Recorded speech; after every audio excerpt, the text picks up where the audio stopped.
পাকিস্তান রাষ্ট্রটা আমার এখানকার পূর্বপুরুষরা বানাইছে, 24 বছর বানানোর পরে কইছে আমি তোমার লগে থাকবো না। এবং এই জনগণ মিলেই 71-এ নতুন আরেকটা রাষ্ট্র বানাইছে। কেন? ওই যে স্বপ্ন পূরণ করবার জন্য। তাহলে আমাদের জায়গা থেকে আমাদের বক্তব্য খুব পরিষ্কার।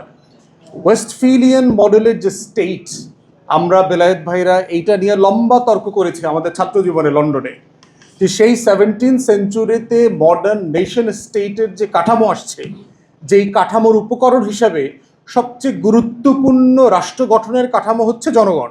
মানে জনগণ ঠিক করে রাষ্ট্র হবে কিনা, জনগণ ঠিক করে রাষ্ট্র থাকবে কিনা, জনগণ ঠিক করে আমি যে রাষ্ট্রটা বানাইছি আমি এই রাষ্ট্রে থাকবো কিনা।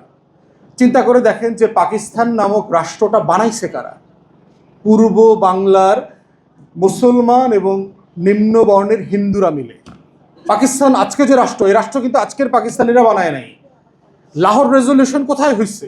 নায়াসিনামাইড ও স্যালিসাইলিক সমৃদ্ধ লিলি ফেস ওয়াশ যা ফেসের ডেড স্কিন সেল দূর করে দেয় দ্বিগুণ ফাস্টার ব্রাইটেনিং। মুসলিম লীগ কোথায় প্রতিষ্ঠিত হয়েছে? এই ঢাকাতে হয়েছে, এই শাহবাগে। তাহলে পাকিস্তান রাষ্ট্রটা আমার এখানকার পূর্বপুরুষরা বানাইছে, 24 বছর বানানোর পরে কইছে আমি তোমার লগে থাকবো না। তাহলে পাকিস্তান রাষ্ট্রে তো একটা সংবিধান ছিল, সংবিধান দিয়ে কি মানা করা হয়েছিল যে না না আপনি একটা ইয়ে বানাইছেন, যেহেতু আপনি নাপিতের দোকানে আইছেন আর কোনো ডাক্তারের দোকানে যাইতে পারবেন না? এটা তো হয়নি। তাহলে দেখেন হিস্টোরিক্যালি কি হচ্ছে, আমার জনগণ ঠিক করেছে আমি একটা রাষ্ট্র বানাবো, একটা রাষ্ট্র প্রকল্প তৈরি করব। আমার জনগণই আবার সিদ্ধান্ত নিয়েছে যে আমি এই রাষ্ট্র প্রকল্পের সাথে থাকবো না, কারণ আমার আকাঙ্ক্ষার সাথে বেইমানি করা হয়েছে, আমার স্বপ্নের সাথে বেইমানি করা হয়েছে। তাহলে আসলে কে বড় এখানে? পাকিস্তান রাষ্ট্রটা বড় ছিল, পাকিস্তানের সংবিধানটা বড় ছিল, না আমরা উই দ্য পিপল আমরা আসলে বড় ছিলাম? জনগণ বড় ছিল।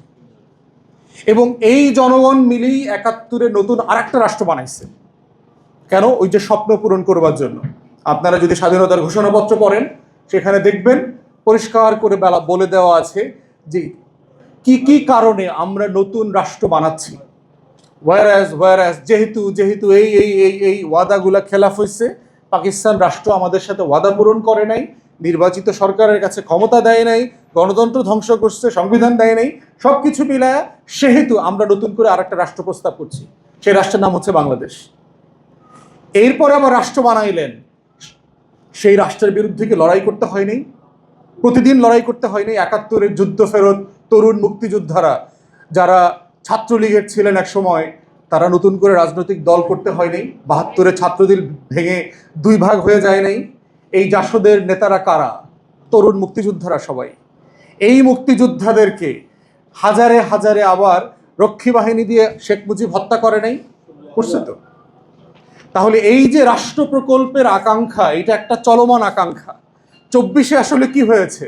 24-এর তরুণরা পিছনে ফিরে দেখেছে যে আমার স্বপ্নের সেই রাষ্ট্রটাকে আমি খুঁজে বেড়াচ্ছি, যেই রাষ্ট্রে আমাকে পরীক্ষা দিয়ে বলতে হয় আমার বাপ দাদা নানা কেউ মুক্তিযুদ্ধের সময় চকিদার পর্যন্ত ছিল কিনা, অস্ত্রটা ধুয়ে দিছে মুইসা দিছে, ওই বাড়িতে আমার বাড়িতে ছিল, আমার নানা বাড়ি ছিল, এতটুক কানেকশন হইলে একটা চোতা বের করে ফেলা যাইব। এটা খুঁজতে হয় কেন তাকে? এই কোটার যে সাম্রাজ্য। এবং ঠিক একইভাবে দেখেন কত দুর্ভাগ্য বর্তমান সরকারের, তাদেরকে আবার কোটার আশ্রয় নিতে হয়েছে বাংলাদেশ ক্রিকেট বোর্ড দখল করবার সময়। কিভাবে দেখেন কোটা না মেধা, আবার এই বঙ্গ জাতির সোনার বাংলায় বিএনপির লোকজন আবার কোটায় ফিরে আসছে।